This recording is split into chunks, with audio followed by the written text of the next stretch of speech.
আমি Baker Ali Manik, batsman, Bangladesh national cricket team. Correction, finisher of Bangladesh cricket team. শুধু দিনে নয়, রাতের অন্ধকারেও আমি প্র্যাকটিস করি, যেন আমার ব্যাটের ফাঁক দিয়ে কোনো বল বের হতে না পারে। কর বল কর, জোরে বল কর, জোরে। কই বলই তো করস, চোখেই দেখেন না বল। আবার তুই আমার সাথে তর্ক করস, জোরে বল কর।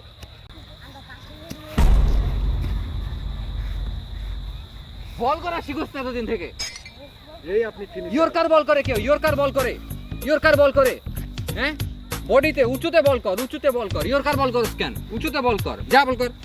শোন, এবার আমি হাতুড়ি দিয়ে খেলবো। তুই কাছে আয়, কাছে আয়, কাছে আয়, বল কর।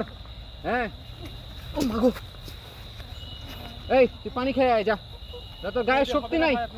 আমি শুধু ব্যাট দিয়ে না, হাতুড়ি, দাও, কুড়ুল, এই সব কিছু দিয়ে প্র্যাকটিস করি। সিঙ্গেল আমার ডিকশনারিতে নাই। আমি শুধু বুঝি ছয় ছয় আর ছয়। আমার ইচ্ছা আমি একদিন বিশ্বের সবচেয়ে বড় ফিনিশার হব, and one day I will finish Bangladesh cricket. This is Baker Ali Manik signing off, the হাতুড়ি ম্যান। ছক্কা লাগা, ছক্কা লাগা।